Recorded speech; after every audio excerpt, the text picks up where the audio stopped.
Welcome back to T. Shaw's Progressive Bluegrass. So excited to have you back today. We've got a fun interview with Alex Genova, formerly of Fireside Collective, now currently with Jason Carter Band. We had a real fun conversation that I'm looking forward to sharing with you. With no messing around, we're going to jump right in. Alex, thank you so much for joining us today. How you doing? Hey, I'm doing great. Thanks so much for having me. Man, I'm excited to have you here. I've known you for several years when you played banjo with Fireside Collective, but you have started a new project. Most recently, you just got off tour, touring with Jason Carter. Yeah, it's been really awesome playing with Jason. Really excited about it. It's a great band, and we've been having a whole lot of fun. Excited for some more of that to come. And I know Nashville is a revolving door of the best ability is the availability, but is this situation with Jason, is this a new full-time focus or heavy focus? Yeah, Tell us how it came about. yeah.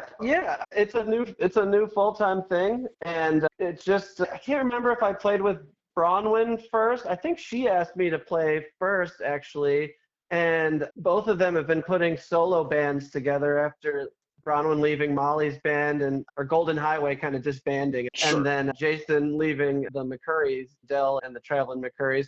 And yeah, Bronwyn reached out last summer about playing some dates and going on a tour, and then Jason reached out shortly after. And Bronwyn had already had her band mostly solidified, and Frank Evans was going to be playing banjo, so I was just filling in. But Jason didn't have a banjo player yet. He asked me to do some dates like pretty shortly after that, and then yeah, I've just been playing with him ever since. That's awesome. Yeah, Now, Jason, I think, shocked the bluegrass world when he broke off from Del McCurry and, yeah, immediately got accolades and nominations for a Grammy with Michael Cleveland. I think anybody who had doubts or concerns was almost immediately erased. He's got a really bright future and it makes an incredible lead man. Have you discussed, or maybe you're already involved? Are you doing anything in the studio moving forward? we haven't yet. It's all pretty new.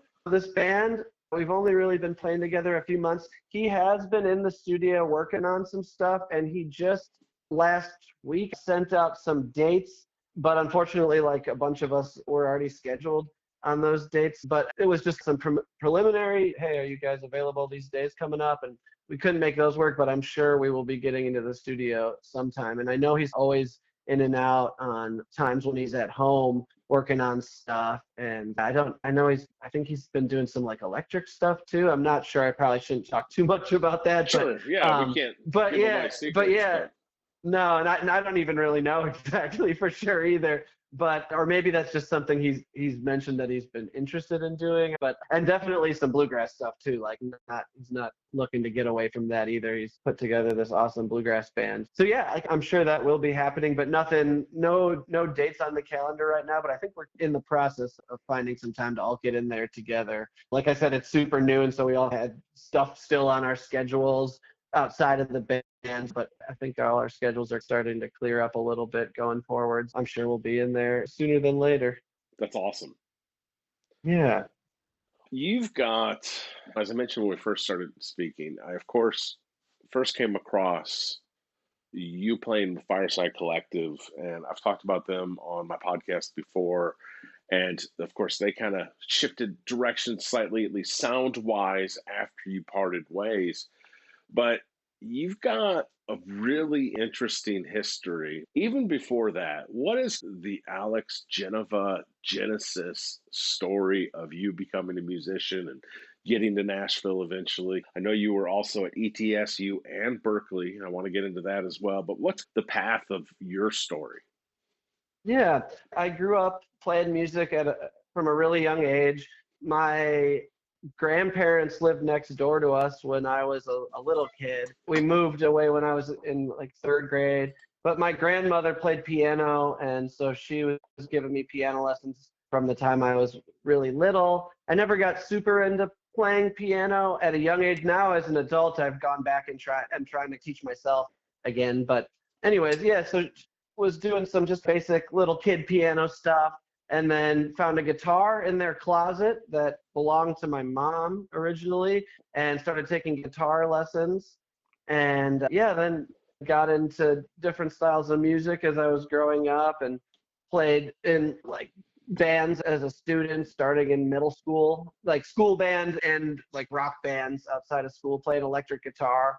And then in like early high school, late middle school, I started getting into jam bands and got really into Fish and the Grateful Dead, and discovered Bela Fleck and the Flecktones, and then found some more like jamgrass bands like Yonder and Railroad Earth and Hot Buttered Rum and bands like that. And around the same time, I also started taking violin lessons because I was joining the school orchestra, and I also was taking the same lessons that the teacher I had also taught fiddle styles. And so he made me some like roots music or burned me some roots music CDs like Cricket Still and Bruce Molsky. And so that kind of just was all coming together at that time. And eventually I thought that banjo might be easier to learn for me than fiddle, since I had a guitar background. It was a little more similar, no bow involved. And yeah, so started playing banjo in high school. And then I went to Berklee College of Music for a year. I wasn't very experienced when I went to Berklee. I was still pretty beginner in the beginner phase of my playing, but it was a great experience. I did learn a lot, and I met a lot of awesome musicians. I mentioned Bronwyn earlier. I met her for the first time there back in like 2010, and a bunch of other. I met Kyle Tuttle and Gabe Hirschfeld and Maddie Whitler and just all these awesome bluegrass musicians. Sierra Hall, got to play with her a little bit while I was there. And yeah, I left Berklee. It was pretty expensive, and I kind of wasn't, although I was serious about the music, I wasn't super serious about the school at first, and kind of was away from home for the first time, and just Too many adjustments. yeah, too many adjustments, I think. And so I took a little time off, played with some bands in Wisconsin, eventually started going back to school at just like a tech school, getting like my liberal arts credits on the cheap, and then was going to do a jazz guitar degree. I got hired by a bluegrass band from Seattle that was called the Blackberry Bushes String Band. And I went on tour for a year, so I left school once again. I was already started the jazz guitar degree at UW, University of Wisconsin, Stevens Point. And yeah, went on the road for like maybe a year and a half, close to 2 years. And a couple people left that band. There were some changes going on, and I hung in there a little longer, but eventually kind of wanted to do something different. And that's when I went to ETSU and met Joe Cicero, who is the guitarist in Fireside Collective. And he told me they were looking for a fifth member. Yeah, then I started playing with them and did that from 2017 to about 2023, October 2023. And that's when I went back to school and got a master's degree in jazz guitar, finally finished the jazz guitar thing that I had Wow. started almost 10 years earlier. And then, And was that yeah, at that pretty much ETSU brings us. where you finished? That was at MTSU at Okay. Middle Tennessee State University outside of Nashville. It's in Murfreesboro. I want to continue this, and I actually want to bounce back slightly, but Yeah, you brought up both Berkeley and ETSU. yeah. That's Eastern Tennessee University, or what ETSU East is? Tennessee. Yeah, East Tennessee East Tennessee University. State. So Yeah, East Tennessee State University. okay, it has become really well known that Berkeley is become the ultimate farm team of professional bluegrass. And I feel like ETSU has emerged as almost a Yankees Red Sox type, maybe not rivalry, maybe that's not but I don't think if we made the entire podcast, and actually I should have you back for an entire podcast about some of the musicians that have gone through Berkeley. I don't think we could list them all. But ETSU's got a whole ton of them as well. Absolutely. Let's Yeah, see. it's a great program. Thomas Castle, I think, went to Yep. ETSU. Trey Wellington, Right. I know, went to ETSU. Josiah Josiah Nelson from went, yeah. which is now in Mountain Grass. Are those the only two colleges you can go to and become a professional bluegrass musician? They're the two big ones. There are some other ones. I know Berea has some bluegrass stuff. There's some other like smaller ones in Kentucky, like maybe there's like Morehead State. I can't remember exactly where that is. I just heard they have a bluegrass program. There is a South Plains in Texas. Alan Mundy taught there for a long time, and I think that's still going. But yeah, I think ETSU and Berkeley are the two big ones for sure. And yeah, ETSU's actually had a bluegrass program going for a long time, but it wasn't always a 4-year degree that you could get in bluegrass. And I don't know the exact timeline, but I think the program is 40 years old or something like that. Like I believe it's Wow. been going that long, but first it was just like a program going on where you could take classes and things like that. And then they changed it. They made it so you could minor in bluegrass, and then eventually it became a full 4-year major that you could do in bluegrass at ETSU. That's amazing. Yeah, it's really cool. But okay, so bluegrass ETSU, but then you end up getting your degree in jazz guitar. I did both. So I have a degree in bluegrass from ETSU, and then I got a master's degree in jazz guitar at MTSU. How many people can say that? You got a master's in guitar? That's awesome. Well, thanks. Yeah, it was really fun. So at this point, you're moving in, or you're living in Nashville when you Yep, get that's masters, or Murfreesboro, I guess. Yeah, no, yeah, that's where the school is, but I was commuting out there, and I live in East Nashville. Yeah. So what drove you to Nashville, which I think I can safely say has become the mecca of professional bluegrass? Yeah.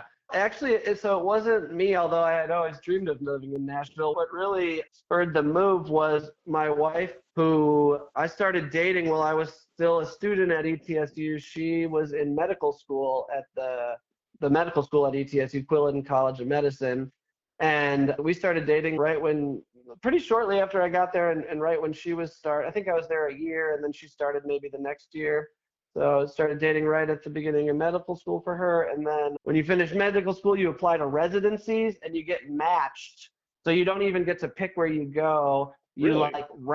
you rank programs. It's called the match. And I don't know how they used to do it, but these days it's done by like a computer program, basically. And so you rank programs and you do interviews with them if they offered to let you do an interview. And usually if you get an interview someplace, that means they're interested in you. And so then you rank the programs from number 1 to as many. You can rank as many as you want. I don't think there's a limit. And then the programs that you apply for rank you. And then it goes into a computer algorithm and you get matched someplace. And then that's where you go. And she matched in Nashville, and helped that she grew up here. So she had a lot of history here and knows.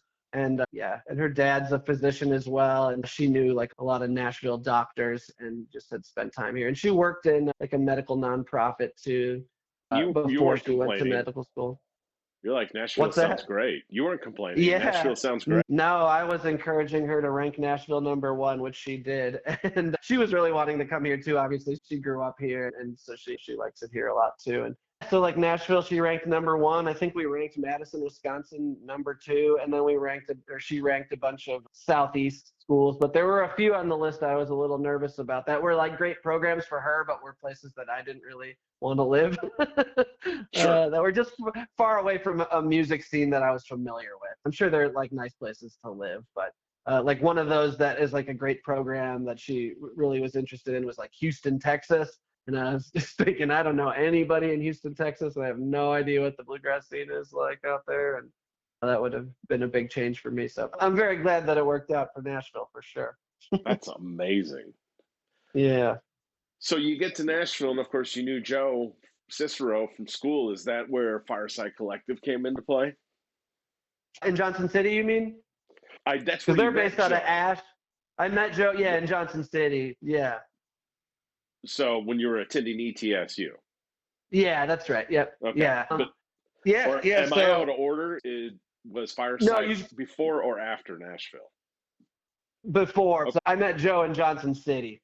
Yeah, so met Joe in classes at ETSU. We had classes together and played in some school bands together and stuff. And then I was kind of looking for a band at the time, even though I was in school. I was still looking for people to play with. And he called me one summer, and they'd been trying out like fiddle players and banjo players at the time.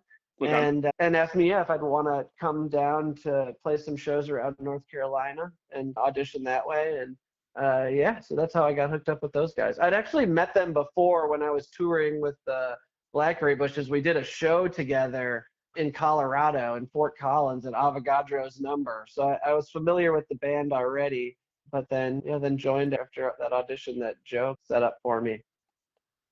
That's awesome. I Yeah, actually have a really great Fort Collins story I'll share with you sometime over a beer. Uh, nice. but, but It's a fun town. how long were you involved with Fireside then? I guess you go further back than I realized. Yeah, What six was the year years. range? 6 years. 6 Okay. years. Yeah, 2017 to 2003. 23. Yeah, Yeah. sorry, Yeah. 2023. Yeah. Yes, We're did I going say back in 2003? time. Yeah, 2017 to 2023. Sorry. No, no worries, no worries, man. So that we don't need to get into anything personal whatsoever. You did that for 6 years, and I was actually lucky enough to be at your last performance. It was amazing in the caverns at the Harv. What is their fall festival called? It's awesome. Oh, Cave Fest. Cave Fest, yeah, it's Yeah, a great bang for the buck. And now you're in Jason absolutely. Carter, but I also know better. All musicians in Nashville have what seems like an unlimited supply of side gigs going on. What else you got going on? Nothing right now. After I graduated from grad school, I did a little run with Brian McDowell in a band that was really fun, and then the stuff with Bronwyn, and now I'm just pretty much playing with Jason. And then I teach at ETSU, so I split time. So I'm out in Johnson City once a week too, Okay. teaching out there. So that's kind of Jason Carter Band and teaching at ETSU are my main gigs. I've got a camp coming up this summer that it's like a tunes intensive. We're going to be with Brian McDowell, and Jacob Jolliff's going to be there, and Jake Eddy, and a whole bunch of great people, great players. And yeah, looking forward to that a lot. It's like similar to the band that I was playing with Brian, but we're going to be teaching and playing tunes at this tunes intensive later this summer. So that's what I'm looking forward to. But otherwise, just hanging, playing, teaching. I That's really play around cool. town and yeah, I play around town and stuff too, just sitting with friends and stuff, gigs around town, but nothing full time, Sure. nothing I'd really consider even a part time thing. It's just random when people ask me to fill in and I do, but yeah. And you'd mentioned the adjunct professor at ETSU, and we talked briefly, Josiah Nelson. Is he still an adjunct professor at ETSU?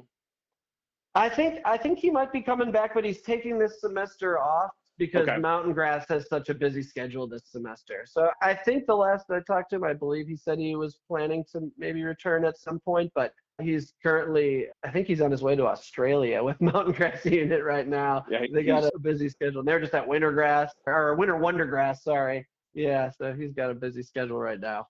Did you ever have an opportunity? I don't know if it even happens with professors to musicians to share a class or any cross pollination, so to speak? Any opportunities like that?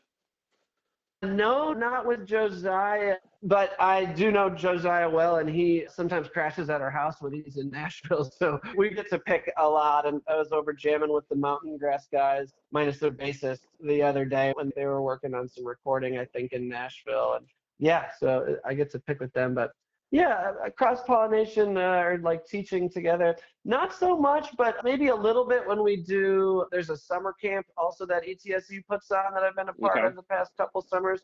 And so that sometimes leads to a little more interaction between professors. But otherwise, I'm pretty much just doing my own thing out there. And I teach an online class for them too, an American Roots music class that I really enjoy. And then I'm mostly teaching like banjo lessons one-on-one, and then I lead two student bands. And they're always different each semester. Sometimes like a band lasts a year or a little more, but usually they change it up, if not every semester, every year. Okay. Yeah, That's interesting. And just based on how you answered and what I know of, yeah. I'm sure you've played on almost all the stages in Nashville. Have you had an opportunity to play at the Ryman? No, I've never done the Ryman or the Grand Ole Opry. I would like to Really? do, yeah, I would really like to, but yeah, just never, the opportunity hasn't come up yet. But yeah, but other than I that, think I've Jason gotten Carter will lucky to get you do. there. Yeah. You're See hanging what? with the Nashville Cats now, for Yeah, sure. yeah, true. Yeah, that would So, be great. what was your most exciting wow moment? I can't believe this is happening, or I can't believe that I'm doing this, or this isn't real. Pinch me. Oh man, I feel like there's been a bunch of great ones. Playing at Rocky Grass a couple times was really awesome.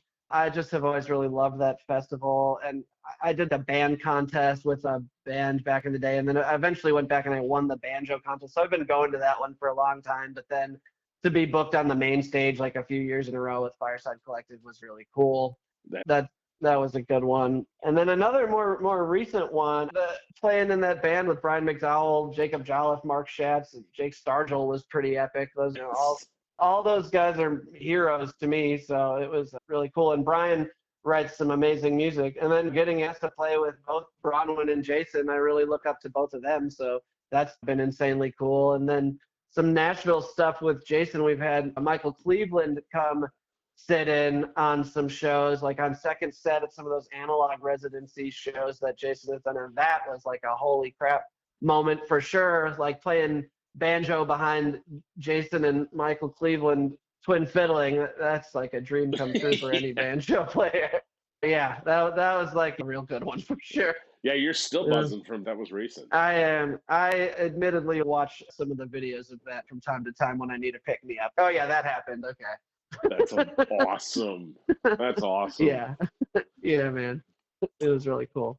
And that I was going to say, what's the person that you were most excited to play with? You might have just answered that, Yeah, pretty but much everybody I just said. I just feel lucky to play with all of those folks. Yeah, it's really cool touring with Jason. He's been around the bluegrass scene for a long time. He's met so many of the bluegrass heroes that aren't alive anymore, or like a lot of the like first generation cats were still touring in like the 90s up to like early 2000s, and I just wasn't on the scene yet, but he knew all those guys and has lots of stories about all of them, so that's been like really cool to get to hear about that. speaking of stories, I'm sure you've got a touring nightmare story.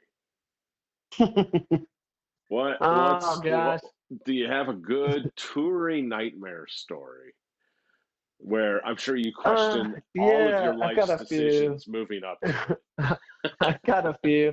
One time, I've got some, I think they're mostly like, I haven't been touring with Jason long, and everybody else I've toured with has just been short stuff. I've toured with Fireside Collective for a long time, so I've got some from there. Nothing like long or dramatic, too dramatic, but one was, I hope he's not angry about me for telling this, but we were going to stay at one of Tommy Marr's friends' houses, Okay. and he said he was leaving the door unlocked for us or leaving a key out or something. I Oh can't remember. And no.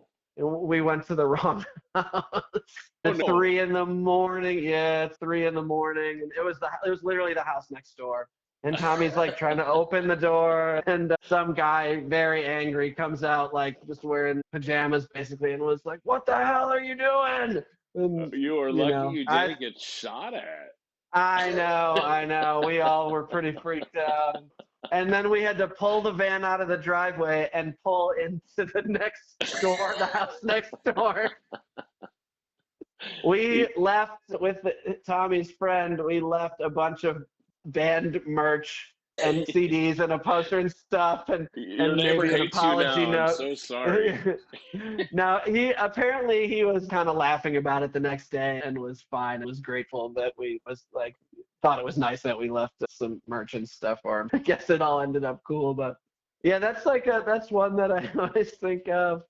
Oh gosh, yeah. You will Things not like forget. hotel rooms. Yeah, no. Things like hotel rooms. Checking into a hotel room once, and it had been like trashed. It was just like a weird scene. Somebody's blue jeans were soaking in the sink. And luckily, we just got a new room. But one time, Joe Cicero and I were taking a rental car back from some Colorado festival, and had a flight that we were already running late for, and it started snowing really hard and traffic got crazy, and then we got like a tire that must have had a screw in it or something, but it was slowly leaking, and the dash was giving us a update PSI. It's like the tire's getting lower and lower, we're getting later and later for our flight. So that was a funny situation as well. But we did end up making the flight and got the rental car returned, but the thing was almost flat by the time we got to the Denver airport. Wow. Yeah. Those are some that come to mind, yeah. Whew. People see you on stage, and that's all they know. Yeah. The lights, the cheering, the good stuff, and I'm sure there's many a nights you've slept on the airport floor, or Oh, yeah. certainly in the back of the bus or the bus floor or the van. If you're lucky enough Yeah. to have a van, there's Yeah. a lot of couch hopping, a Oh, lot, yeah. especially in bluegrass, a lot on your way up. Oh, yeah. I would think in another year or so, Jason Carter is going to be a slightly more luxurious travel experience. Yeah, he already treats us really well. We always stay in nicer hotel rooms and stuff like that. So it's been pretty sweet so far. So definitely no complaints in that area. It's actually, yeah, him and Bronwyn both are great band leaders and make sure everybody's as comfortable as possible when we're spending that much time on the road. So that's been really nice. That's amazing. You got anything else coming up in 2026? Any big plans on the horizon? No, I don't think so. My wife has got a part-time job now, so we're looking forward to being able to do a little traveling together. And yeah, just playing with Jason, teaching at ETSU. I'd really like to have started to try to arrange some stuff for an album that I've been talking about doing forever, but just had never quite gotten it all together. So I'm working on that in some time that I've got off. So looking forward to a little time to work on that kind of stuff too. But yeah, so hopefully that'll be starting up soon-ish. We'll see. I'm nitpicky about it and can never make up my mind on exactly how I want it to sound or what kind of material. And I got a bunch of instrumental material, but I'm trying to finish tunes and then debating if I want to do it all instrumental or if I want to put some vocals on there, if I want to hire some singers or try to sing myself, or lots of options. Sure. Everybody's their own worst critic, That's especially right. when it Yeah. comes to something that's going to be recorded and permanent. Yeah. You want it to be perfect, and in your mind, it may Totally. never be perfect, but eventually you get your wife or somebody close to you to say it's as perfect as it needs to be. For sure. For sure. Or I you're think out of that's right. studio time, so Yeah, that's as that good as it's too. gonna get. And that's usually how it goes. That's it. We got we got Yep, to move you're on to the over next budget. song. Yeah. Good. Yeah. Alex, it's been an honor to have you on. I can't wait to see you on the road. Definitely have Jason Carter Band on the radar anytime in a reasonable distance. We'll be catching you guys live. And what an exciting spot to be right now. I just think it's going to be awesome to see where things lead. Thanks, man. I really appreciate that. And thanks so much for having me on the podcast. I've enjoyed listening to the previous episode. I'm excited to hear this one too when it comes out. Thanks. I'd love to hear that. That's great. Thank you again, Alex. Yeah, thank you. Take care, man. All right. Well, that was fun. Thanks so much for listening to T. Shaw's Progressive Bluegrass. Don't have any videos of Alex playing with Jason Carter as of yet, so I'll probably throw one of my fireside videos up. I'll see if I can find a couple good ones. But other than that, no additional video links today in the liner notes. As many of you may know, and for those of you that don't know, I'm a mortgage lender. I'm licensed in Tennessee, Georgia, and Colorado. I'd be honored and happy to help get you a mortgage loan, either for a purchase or cash out refinance or just a rate and term refinance. Be more than happy to help out. NMLS number 929381. Please feel free to give me a call. And if you don't mind, stick around for a quick message from our sponsor. Thanks again so much. We'll see you next Wednesday for an all-new episode of T. Shaw's Progressive Bluegrass. 1, 2. It's a big purchase, it's a big deal. Trevor Shaw knows exactly how you feel for refinance or a new home. Trevor Shaw will help you get your loan. Trevor Shaw will help you get your loan. Hello, I'm Trevor Shaw. I'm not just a bluegrass aficionado. I'm a bluegrass aficionado that's a mortgage loan officer at Chat Mortgage in Chattanooga, Tennessee. I'd be honored for the opportunity to help you get your residential mortgage loan or refinance anywhere in Tennessee and Georgia. From veterans using their hard-earned benefits to first-time home buyers needing down payment assistance to retirees finally getting the home they've always dreamed of. Call or text me today at 864-50-T-SHAW. That's 864-50-T-SHAW. It's a big purchase, it's a big deal. Trevor Shaw knows exactly how you feel for refinance or a new home. Trevor Shaw will help you get your loan. Trevor Shaw will help you get your loan. Chat Mortgage is powered by Almeida Mortgage Corporation, NMLS number 271603. Chat Mortgage is located at 6205 Lee Highway, Suite 301, Chattanooga, Tennessee 37421. Phone number 423-591-9801. Trevor Shaw, NMLS number 929381.